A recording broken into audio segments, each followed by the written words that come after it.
स्नेह की सूरत, ममता की मूरत, धारणा की धरती हो तुम दादी माँ। ज्ञान की गंगा, योग की यमुना, ज्ञान की गंगा, योग की यमुना, ज्ञान की गंगा।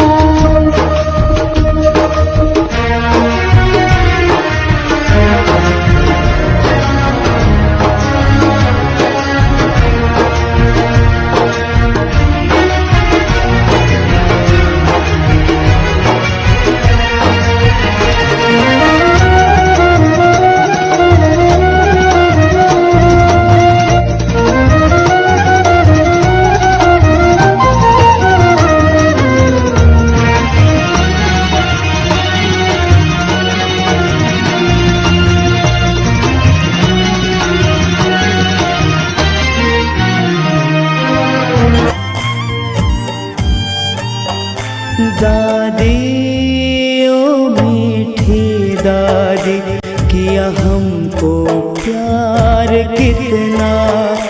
दादी ओ मीठी दादी, किया हमको प्यार कितना। कोई क्या दे सकेगा, दिया है दुलार जितना। कोई क्या दे सकेगा, दिया है दुलार जितना। दादी ओ मीठी दादी।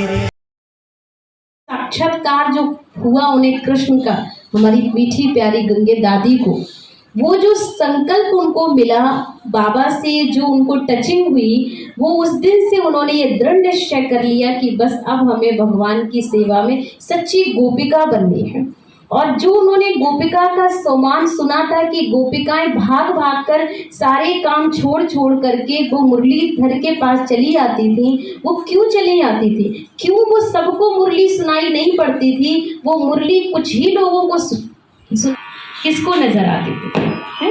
वो मुरली गोपिकाओं को ही सुनाई पड़ती थी। तो ऐसी गोपी की जो गोपी बल्लभ की गोपिकाएं थी, वो कोटों में कोई और कोई में कोई बिरला ही थी, सब नहीं निकल। विश्वास के साथ जो दादी गंगे ने अपना दृढ़ता से जो कदम बढ़ाया और वो संकल्प किया कि बस अब हमें वो सच्ची गोपिका मैं ही हूँ, है ना, कि जो मुझे ही मुरली सुनाई पड़ती। क्योंकि उनके जो परिवार वाले थे, उन परिवार वालों ने बाबा की मुरली पे उनको इतना वो नहीं, शुरू में तो सब नशे से जाते थे, लेकिन बाद में उनके परिवार के लोग ही एंटी हो गए, क्योंकि उन्हें ये लगा कि हमारी छोटी सी बच्ची ये भी कहीं ऐसा ना हो इस प्रभाव में प्रभावित हो जाए। तो उन्होंने उनको रोकना शुरू किया दादी गंगे को कि आपको अब वहाँ पर ओम शांति मंडली में नहीं जाना है, वहाँ नहीं जाएंगी आप। तो लेकिन बाबा की बात, माता पिता की बात भी बच्चे पहले नहीं टाल सकते हैं, लेकिन उनका जो प्यार था, जो बाबा के प्रति निश्चय था, उसको तो कोई नहीं तोड़ सकता था। जाने से रोक सकता है कोई, बांध सकता है, लेकिन जो अंदर से आत्मा जब जुड़ जाती है तो आत्मा को कोई नहीं हिला सकता।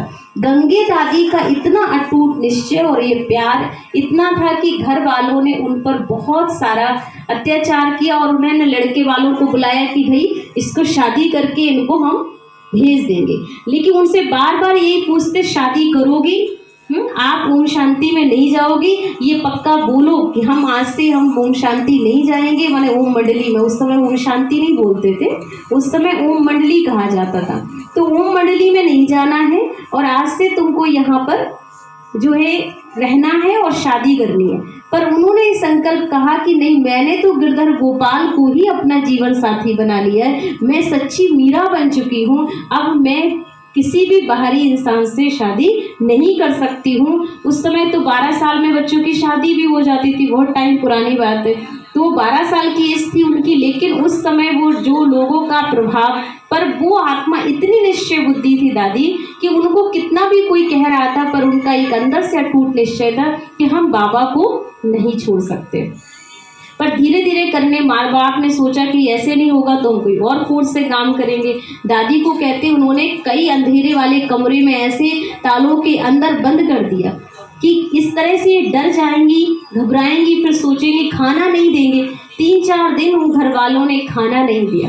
हैं, खटिया से बांध दिया, अंधेरे कोठरी में बांध दिया, जंजीरों से बांध दिया कि अब आपको इतनी सजा देंगे हम कि ऑटोमेटिक आप खुद कहोगे कि हाँ हम शादी करेंगे। जब खाने को नहीं मिलेगा तो खुद ही वो उस ठिकाने आ जाएगा। लेकिन दादी को बाबा की मुरली से ये इतना निश्चय विश्वास था, दादी ने कहा कोई घर वाले कितने भी उनके पास जब 3 दिन बाद आए थे कि अब बोलो तैयार हो शादी के लिए, अब कहो कि अब नहीं जाएंगे वो मंडली में। लेकिन दादी का यही संकल्प था कि आप कितना भी कर लो, क्योंकि जो हमने सुना था कि गोपिका दौड़ दौड़ के आती थी, उनको क्या मिलता था ऐसा कि सबको नहीं मुरली सुनाई, तो वो कहती आपको क्यों नहीं समझ में ये बातें आ रही हैं, ये मुझे सुनाई पड़ती है, भगवान ज्ञान दे रहा है, आपको क्यों नहीं दिखता है कि बाबा परमात्मा आ चुका है, ये परमात्मा की बातें क्यों आप पाप के ठेका ले रहे हो, क्यों अपना पुण्य खराब कर रहे हो, अब मुझे इस तरह से रोक रहे हो, बांध रहे हो। इससे मुझे दुख इस बात का है,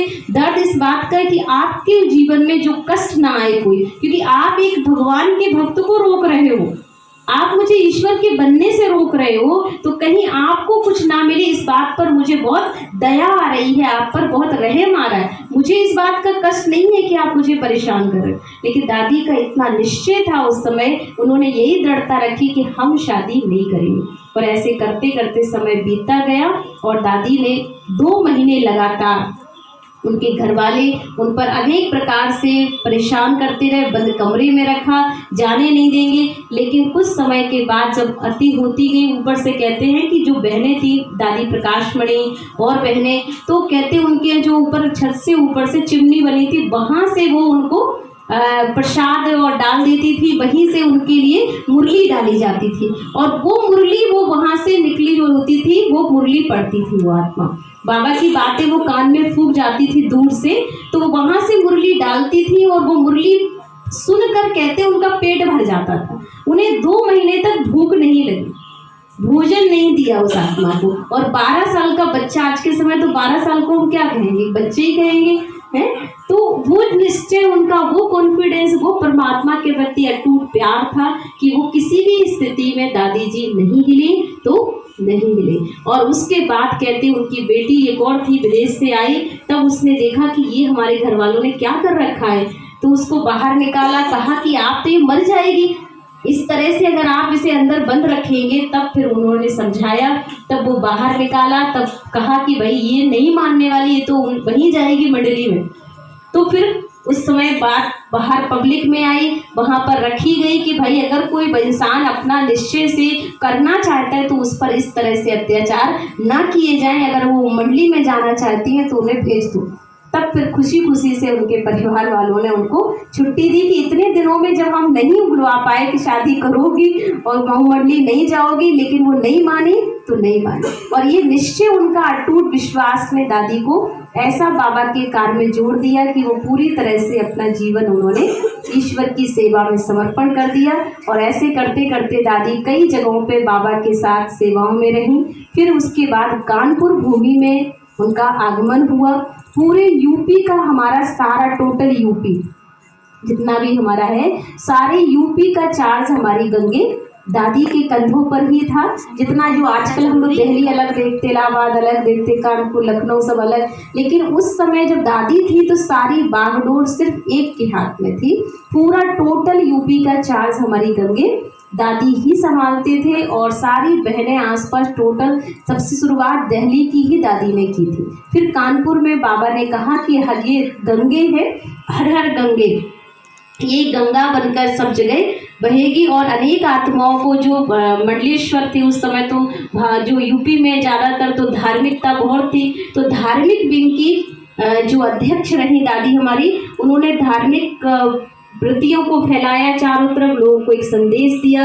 ज्ञान का बहुत बखट भंडार था दादी के अंदर। उन्होंने अनेक आत्माओं को लाया, ये जो अपना इलाहाबाद है और जो बनारस है, वहाँ पर अनेक प्रकार की महात्माओं का उद्धार किया, उन्हें भी परमात्मा का बच्चा बनाया और अनेक केंद्र खोलने की निमित्त बने। और उसके बाद फिर हमारी विद्या दीदी का साथ, उनके साथ बीच में फिर बाबा ने माउंट आबू से गंगे दादी के पास विद्या दीदी को भेजा। और इस तरह से फिर आगे ये कार्य बढ़ता गया। और हमारी दादी ने एक बहुत ही भव्य प्रोग्राम रखा था, मोती झील में मेला था उस समय, बहुत पहला मेला, कितना बहुत ही भव्य रूप से और उस मेले में कहते हैं मोती झील में ये मेला चल रहा था, कैसे उस समय दादी की विदाई हुई कि एक दादियाँ टोटली मधुबन से सब लोग उपस्थित थे कानपुर में और मेला चल रहा है भव्य। और उस मेले में दादी ने उस समय बीच में ही 8 अक्टूबर 2004 में अपने पुराने शरीर का त्याग किया। वैसे आराम से, कोई दर्द नहीं, कोई परेशान नहीं। और उसी समय फिर विद्या दीदी के सिर पर जो है पूरा कारोबार यूपी का सौंप उनके ऊपर सिर पे कलश रख दिया कि अब आपको ही ये कार्य संभालना है, ये पूरी जवाबदारी अब आपकी है। तब से फिर इस तरह से दादी जी हमारे बीच से चले गए, लेकिन दादी का प्यार, दादी का हाथ, दादी का सर हमारे ऊपर रहेगा। इसलिए दादी का एक नाम आत्म इंदिरा था। उनका जो सही नाम बाबा ने अलौकिक नाम दिया था आत्म इंदिरा। तो आत्म इंदिरा जो कि सभी की आत्मा को अतीन्द्रिय आनंद देने वाली आत्मा, जो हर एक के मन को एकदम समझ लेती थी और हर एक को जो चाहिए वही देती थी। तो ऐसी प्यारी मीठी दादी को हम सब मिलकर दिल से श्रद्धांजलि अर्पित करते हैं।